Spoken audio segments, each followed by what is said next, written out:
अस्सलाम वालेकुम। आज पाकिस्तान में फिर एक माँ अपने बच्चों को जन्म देते हुए रब के हजूर पेश हो गई है। और ये एक माँ हमें इसलिए पता चली है क्योंकि ये जो खातून थी ये सोशल मीडिया पर काम करती थी।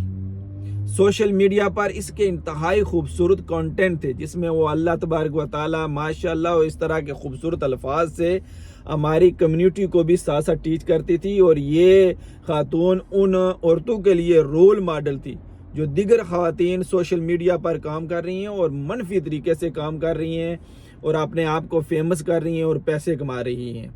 ये उनके लिए एक मैसेज था कि अगर आप काम करना चाहती हैं तो काम करने के बेशुमार तरीके हैं, लेकिन वो खुद तो लोगों के लिए रोल मॉडल बनी, लेकिन अपने बच्चों को देखने से पहले ही अपने रब के पास चली गई।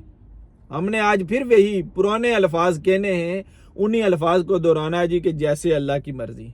अल्लाह को ऐसे ही मंजूर था इन्ना लिल्लाह व इन्ना इलैहि राजिऊन कहकर हमने अपनी जान छुड़ा लेनी है। भाई अल्लाह को तो ऐसे ही मंजूर था, अल्लाह की तो मर्जी ही ऐसे थी, लेकिन देखना यह है कि मेरा और आपका इसमें कितना कसूर है। जब भी कोई मरीज अस्पताल में पहुंचता है तो डॉक्टर कहते हैं कि ये नॉर्मल है, ये बहुत अच्छी कंडीशन में है, हम इसको ठीक कर लेंगे, ये दवाई देंगे, वो इंजेक्शन लगाएंगे, ये टेस्ट करवा लें, वो टेस्ट करवा लें। लेकिन सारा कुछ करने के बाद जब उनसे कुछ नहीं हो पाता तो फिर ये कहते हैं जी कि देखिए हमने अपनी तरफ से बड़ी कोशिश की है। और इस बच्ची का हमें इसलिए पता है कि ये सोशल मीडिया पर काम कर रही थी, वरना पाकिस्तान में एक अंदाजे के मुताबिक रोजाना 500 से लेकर 800 तक माएँ अपने बच्चों को जन्म देते वक्त रुखसत हो जाती हैं। आखिर कब तक हम अपनी गलतियों का सारा बोझ अल्लाह ताला के हवाले कर देंगे? क्या हमने अपनी गलतियों से कुछ नहीं सीखना?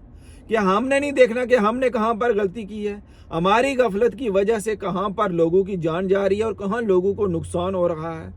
और इसी वजह से हम आज तक ना तो महज़ूब कौम बन सके हैं और ना ही हम सीख कर किसी बड़े मकाम पर पहुँच पाए हैं, क्योंकि हमने अपनी गलती को मानना ही नहीं है। हमने अपनी सारी गलतियों का बोझ या तो दूसरों के हवाले कर देना है, और अगर हमें कोई दूसरा सामने नजर ना आए तो हमने उसको मजहब के पर्दे में लपेट कर अल्लाह ताला के हवाले कर देना है। अल्लाह ताला का एक निज़ाम मौजूद है, लेकिन अल्लाह ताला भी कहते हैं कि पहले ये देखो कि तुम्हारी इसमें कहाँ गलती है।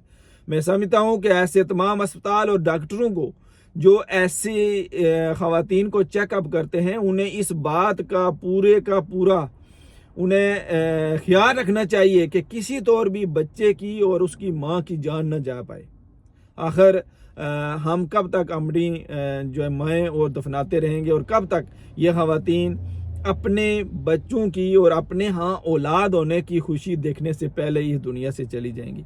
कितना दुख भरा लम्हा होता है कि जिस वक्त एक चीज़, कोई भी चीज़, एक तो ये औलाद है, लेकिन इसके अलावा कोई चीज़ कि जिसको हम बनाते हैं, जिसकी आस और उम्मीद के ऊपर हम वक्त गुजारते हैं, लेकिन जिस वक्त वो चीज़ बनकर हमारे सामने आने वाली होती है और हमारी गफलत की वजह से हम ही उसको देखने के काबिल नहीं रहते, तो उस वक्त कितना दुख होता है। इसी तरह एक औलाद का भी होता है कि जब एक खातून अपने बच्चे को पेट में रख के 9 महीने गुजारती है कि ताकि मेरे यहाँ औलाद होगी और मैं खुशी मनाऊंगी, और फिर एक वक्त आता है कि जब उसके यहाँ औलाद होती है तो वही नहीं रहती। इसलिए हमें अपनी गलतियों से सीखना होगा और सीख कर ऐसी जानों को बचाना होगा। बहुत शुक्रिया। अल्लाह हाफ़िज़।